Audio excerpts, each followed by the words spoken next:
I am a diehard Auntie Lee's Meat Pies fan. I have a magazine ad that was ripped out of a magazine for that movie when it came to VHS hanging on my wall. I have a screener VHS tape of it. I have a 1990s promo shirt for this movie. When I say that I am a diehard Auntie Lee's Meat Pies fan, I am not exaggerating.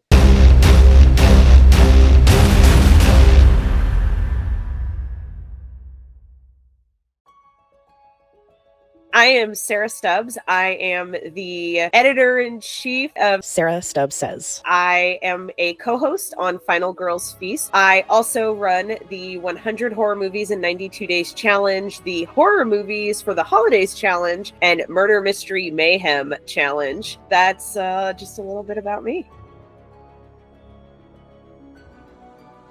I was still pretty heavily doing Geeks Who Eat with my husband, which is moved very much onto a hobby level. We were going real hard for a while, and then when COVID struck, the paid work dried up a little bit. My husband switched jobs. His job became a little bit more brain intensive, and so doing more work on his off time just was really not feasible. And so I was like, okay, well, what can I do? I should just start doing movie reviews for horror stuff because I'm big into horror.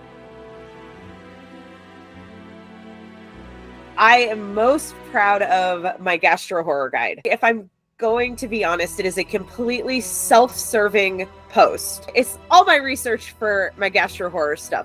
It is a comprehensive, giant list of Letterboxd links, podcast links, Goodreads, Storygraph links, serialized as the TV show version of Letterboxd. It is my comprehensive, big boy Gastro guide, and I'm very proud of that. I update it regularly, so if I make a new list on Letterboxd, I go in and update my Gastro guide and throw those in there. And I'm also really proud of my Texas Chainsaw Massacre Gastro Evolution article that I did for Daily Dead. A lot of research went into that one. Adam Marcus was a sweetheart and talked to me about writing Texas Chainsaw 3D. Marcus Nispel talked to me about directing and answered some of my questions about the remake. Jonathan Liebesman, who did Texas Chainsaw the beginning, answered a couple questions for me. Those are a couple of the things that I'm most proud of. I've done a couple articles for Daily Dead. I have, I think, an interview that I did over at Daily Grindhouse. I have a couple articles with Night Tide magazine. You know, dipping my toe in the water a little bit. Daily Dead and Night Tide have been exceptionally open to taking my crazy ass gastro article ideas, my Final Destination gastro history, and my Texas Chainsaw Massacre gastro exploration. Night Tide took my article on destination dining and horror, which was a lot of fun. My husband and I started Geeks Who Eat before we were married. I don't even know if we were engaged yet. We were probably engaged at that point. I think we would not have started without being engaged. I mean, we had a dog before we were engaged, so I don't know. What does that say? We were already, planning. I don't think I'll ever take Geeks Who Eat offline. Also, my garage is full of plates. We have racks of props and plates and everything. It's insane. I'm not going to kill it, and I'm not going to say it'll never come back. But I think like a horror sequel, we just may have to wait some time. Final Girls Feast came out of, again, like everything, COVID. It was a hobby. Carrie and I met through food blogging and content creation because she had her site, Witchy Kitchen, and all horror specific. So I reached out to her because we were, casual acquaintances. Like, we chatted every now and then. And I was like, do you want to do a podcast? Like, she had podcasting experience. Do you want to do this horror podcast? And we were like, oh yeah, there's not a lot of food and horror movies to talk about. This will be a fun little whatever. We'll only have 70 episodes because surely there's only 70 movies that have food and horror. And we were wrong. 5 years later, we are at episode 100. I think we have some interesting takes, and I there's a lot of episodes that I'm really proud of. We did a Stephen King episode where we talked about The Shining, and I did a whole little Stephen King food history because he considers himself like a little bit of a foodie, but it's kind of a basic foodie. But it's adorable. And so I talked about all of that. I really enjoyed having Aaron B. Kuntz and Jeremy King on, Adam Marcus and his wife, Deborah Sullivan, who are both wonderful human beings. I love them both to death. We had Dr. Alessandra Pino on, and she's a food historian who wrote the Gothic Cookbook. She is a delight. I am so glad to have connected with her. I'm really proud of the work and research we've done for this season specifically, and we've had some really great guests. We introduce our guests. Then we have a What We Consume segment where it's kind of like an icebreaker. We just talk about a few things that we've eaten, had to drink, watched, read, listened to, whatever. Like basically it's just like a, hey, what have you been up to? Then we get into the movie. We have a little bit of general discussion. Then we talk about how food connects into this. We decided to add a what we would pair with it. So like a double feature. We talk about where to watch it. And then we kind of just wrap up. We are very clearly very different. Carrie's more reserved and a little bit more quiet than me. And I'm just like, I'm very excitable. I grew up very often hearing Sarah, quiet voice. My favorite is that on like every report card ever, very bright, needs to apply herself, also talks too much. I feel like you could say that that's a little bit of our dynamic, is that Sarah talks too much. This is why I love Carrie, because she tolerates my bullshit. Very lucky that I have such a sweet co-host who just rolls with my crazy. There's no one I would rather host this podcast with than Carrie. Like, I don't know that I say that publicly enough. I tell her all the time, but I love Carrie. She's a sweetheart, and I think we complement each other well. God, Carrie, you can, if you're watching this or listening to this, you can never leave. I'm sorry. I've gotten to talk about the menu a lot. People are like, oh, Sarah likes Gastro Horror. Let's talk about the menu. And so anytime I get to talk about the menu, I get real excited because I feel like a nerd. We recreated a couple of recipes from the film over on Geeks Who Eat. We did the memory chicken with like the scissors sticking out with the phone cord plate. And we did the bergamot tea because bergamot is a huge joke. My husband and I crafted jointly a pair of earrings of the memory chicken for me. So I literally have a pair of earrings that are like the menu. I very much love anytime I can talk about the menu on a podcast. That's messy. I don't think I need to do that, but they did send me an indoor s'mores kit.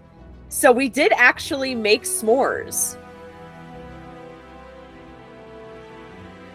The Paper Street folks, they're all really kind. The Pale Door is slept on. That movie, horror western, go watch it. It is so good. I'm really excited for Shelby Oaks, which is coming out. They've just got a lot of really great stuff. You want to talk about community, the Paper Street folks, they really, I feel like, believe in that. Go support Paper Street. I love them. It all started as a joke on Twitter, honestly. Through COVID, it just grew and grew and became this whole thing. I did a birthday party on Zoom. One of the directors of Scare Package, Aaron, came, and I think Jeremy King came, who's Rad Chad. I secretly got invited to be on Scare Package 2 as an extra. I flew out there and was on set for Scare Package 2 for a day. I'm in the funeral scene with Rad Chad. I'm sitting like directly behind the lead character and her mom. You can see me just like looking at my book. I actually have my little funeral thing. They let me take one off set. I felt very special because I was like, I have a prop. I even had my own shirt made because I'm that extra. I literally did a one-off shirt that says Scare Package Fan Club President. I was a wee lass, I guess. I have cooked since I was a kid. My mom taught me how to cook at an early age. I used to cook for myself. My mom bought me a cookbook probably when I was like 10 called Look, Mom, I Can Cook. And I would go through it and I'd make stuff. On Saturday mornings, I would make popovers without permission. I would just go into the fridge, get the ingredients, and make them. I've always liked to cook. And then my sister Jessica took me on a formative trip when I was like 13. Her boyfriend at the time and her broke up. And so she had this trip planned. And I think just by proxy, I got to go. We drove up the coast of California, ate at a bunch of really fancy restaurants that are like, you know, James Beard winner, like Chez Panisse and French Laundry. I was like, wow, food is not just like what my mom cooks. And now my mom was just fine as a cook, but it was all very, you know, basic meat, potatoes, vegetable kind of meals. And so that trip kind of was like, wow, food is like fun. Food is weird. Food is cool. That kind of changed everything for me. And then I've always just been a foodie since. My first husband was like a chicken strips kind of guy, and that just did not work out. And now, don't get me wrong, I like chicken strips. There is nothing wrong with chicken strips. However, if all you want to eat in life is chicken strips and stuff with Miracle Whip, we're not going to get along. And then when I met my current husband, I was like, do you like sushi? Do you like Disney? Do you like horror? If any one of those three was a no-go, it was not going to work out. Fortunately, my husband enjoys or was tolerant of all of those things. And so here we are almost 10 years later. One of the ways that I show love is sharing food, either through cooking, giving the last piece of something, sharing a meal with like a friend or my husband. That is a way that I communicate. And so food is important to me for that reason.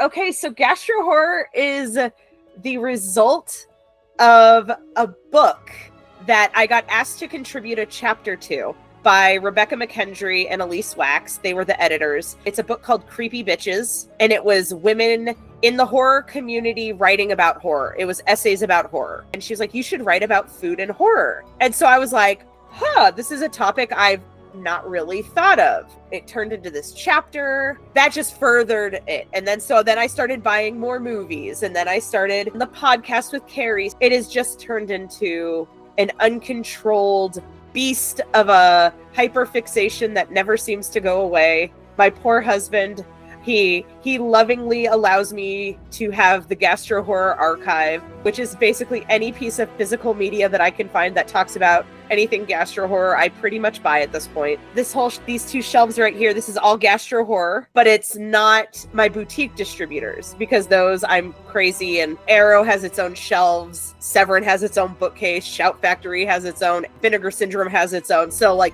all of those boutique labels, they live on their own shelf. So I'm going to go with fresh because I love that take. I really think that the menu is an important movie for people to watch. I think it really brought Gastro Horror kind of mainstream. Texas Chainsaw Massacre obviously is a classic that I think everybody should watch at least once. In terms of killer food, I'm going to recommend Dead Sushi, because Dead Sushi is an underloved classic, in my opinion. I think Ice Cream Man. It's not like one of my favorite movies, but I think it's an important one. And also Attack of the Killer Tomatoes, or Return of the Killer Tomatoes, because I think Attack of the Killer Tomatoes is a little slow, but Return of the Killer Tomatoes is where they started kind of really getting a little bit goofier and more cartoonish. The stuff is a classic that people need to watch. And Motel Hell. I would be remiss if I did not mention Farmer Vincent's Fritters. I am a diehard Auntie Lee's Meat Pies fan. I have a magazine ad that was ripped out of a magazine for that movie when it came to VHS hanging on my wall. I have a screener VHS tape of it. I have a promo t-shirt that I've only ever seen once online. I paid like $70 for this shirt. It is a 1990s promo shirt for this movie. When I say that I am a diehard Auntie Lee's Meat Pies fan, I am not exaggerating. People start talking about cannibalism, and I whip out the story about the guy in Colorado who served his friends leg tacos. It was consensual. He didn't like oopsie daisy them, or he didn't like surprise cannibal them. If I could find a way where it was offered to me ethically, I would try it. I'm not going to say no, but Am I going to go like off people to eat them? No. Do I trust the systems in place now to ever do anything ethically? We can't even do anything ethically with cows. If it was my husband and he was like, I have to have my leg amputated, do you want to try the meat? I would be like, okay, you're my husband. Sure, why not? But am I going to say that I'm going to go kill people for food? No. No, that is not what I'm saying. I love a good short horror movie. I am a huge proponent of the 60 to 70 minute length. If you can give me either a good time or a scare in that runtime, you've done it right. Host a perfect movie under an hour, and that movie scares the hell out of me every time. I was like, oh God, no! I know what's gonna happen, but no! And it's every time. Perfect movie. I'm so full of horror hot takes, like it's ridiculous. I'm that chick that's like, Jason Goes to Hell is the only Friday that matters. I would rather watch Critters 2 and 3 than Gremlins and Gremlins 2. Gizmo's adorable, but if we're gonna talk about bad critters, I like the critters or the Krites better than I like the Gremlins. Book of Shadows Blair Witch 2 is a classic. Book of Shadows Blair Witch 2 has so much callback to the lore of Blair Witch Project. It's so good. I feel like if you're a deep lover of the Blair Witch, you've read the dossier and you've read the sub stuff and you used to go to the website, Book of Shadows calls back to so much of that. And then when they released it on DVD, they had the whole secret of S River where you had to watch the movie and find the words. I feel like people hate on it because it's cool to hate on it, not because they actually hate the movie. I was very young when I started watching horror. I was like 6 years old. I saw Jaws for the first time at that age. It scared the heck out of me. I was afraid to go to the bathroom. I thought Jaws was going to come out of the toilet and bite my butt off, so I would flush first. My mom was real supportive of movie watching. She was a big movie person herself, but we didn't go to the theater. If I went to the theater, it was like with friends or like my sister, because my mom's and dad both smoked, so they were like, oh, we can't smoke in the theater. We're not going to go to the movies. A lot of my upbringing was whatever my mom would rent for me. She would not pay for me to see slashers. If I went to a friend's house and saw them, she didn't care. If I saw them on cable, she didn't care. She just was not going to pay for it.